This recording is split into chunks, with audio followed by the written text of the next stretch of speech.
Au début des années 90, la majorité des fermes pratiquent une agriculture intégrée aux filières agro-industrielles. Les agriculteurs souhaitent une reconnaissance de chefs d'entreprise qui cherchent par la technique, les investissements et l'agrandissement de leur structure à augmenter les rendements et la production. D'autres modèles se développent qui s'appuient notamment sur la contestation du modèle agro-industriel par la société. Une partie d'entre eux se réapproprie le terme de paysan, en mettant l'accent sur son autonomie et son lien à la nature.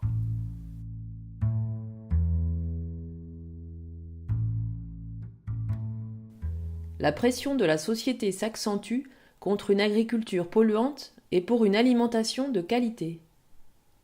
L'attention est portée sur l'usage des pesticides, sur les nitrates, sur les OGM, l'élevage industriel, la malbouffe. L'élevage est remis en cause.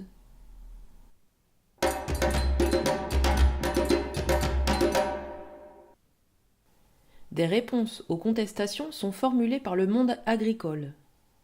D'une part, des réponses techniques pour améliorer l'image de l'agriculture sans remettre en cause le modèle agro-industriel. Ces réponses s'appuient sur la modernité et la performance technique. D'autre part, des réponses en opposition au modèle agro-industriel qui vont vers plus d'autonomie et de prise en compte de la dimension écologique. Ces réponses prennent en considération les attentes de la société. Certaines sont d'ordre technique, d'autres plus globales revendiquent une approche sociale, économique et environnementale. D'autres réponses viennent plutôt de l'extérieur du monde agricole. Elles sont portées par de nouveaux ou néo-paysans ou le milieu associatif. Elles mettent l'accent sur le respect du vivant, des sols et de la terre. Elles mettent fortement en avant une dimension éthique. En parallèle, des clients organisent des circuits courts de produits locaux.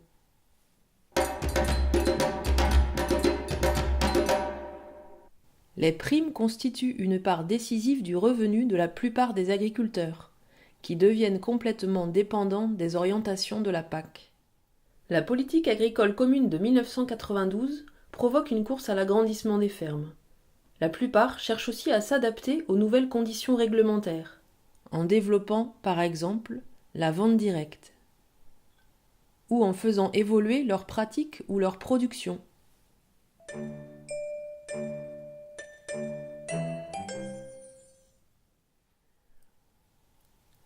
Les modèles de production agricole s'entremêlent, il en ressort beaucoup de confusion.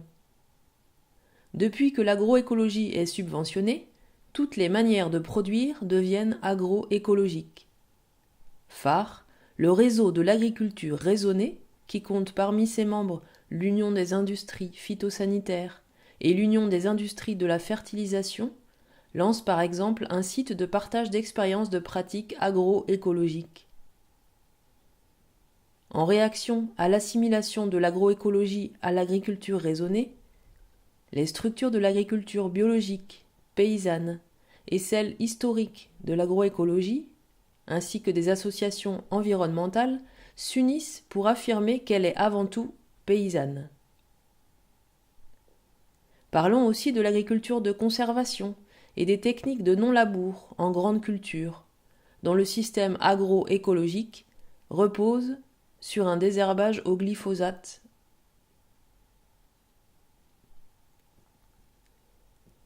La confusion concerne aussi l'agriculture urbaine. Est-ce qu'il s'agit d'une agriculture hors sol ou de la promotion d'un retour à la terre? La permaculture, quant à elle, sort du monde des néo-paysans pour investir celui des grandes cultures. Les arguments écologiques justifient souvent une agriculture toujours plus technologique. Les questionnements traversent aussi l'agriculture biologique, paysanne ou industrielle.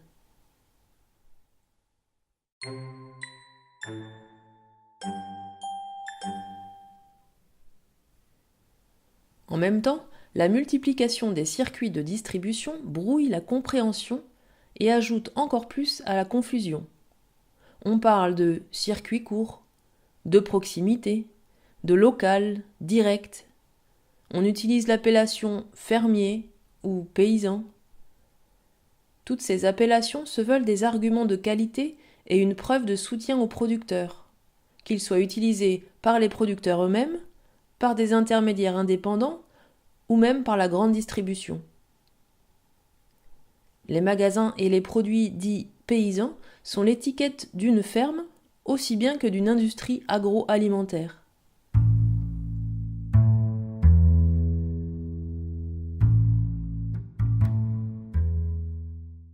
Pour être un peu plus clair, pour moi c'est la même fonction, mais du coup ça n'a pas la même connotation en fait. Agriculteur ça fait plus profession et paysan ça fait plus, je suis proche de la terre. J'ai vraiment le métier, je travaille au contact permanent de la terre, quoi.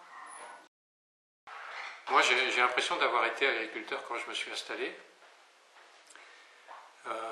Parce que j'étais dans ma ferme et je travaillais dans ma ferme, mais je voyais très peu de gens. Enfin, très peu, je travaillais très peu avec les autres, très peu en fonction du territoire. Je travaillais pour produire pour l'industrie, quoi.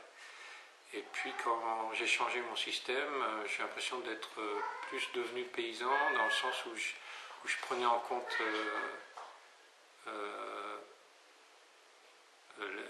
l'obligation,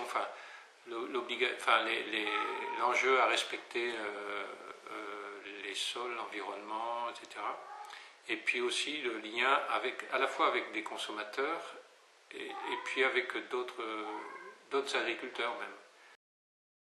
Dans ce cas-là, le paysan qui se considère comme un acteur de son environnement, un acteur positif sur l'environnement social et l'environnement naturel, bénéficie d'une nouvelle reconnaissance sociale.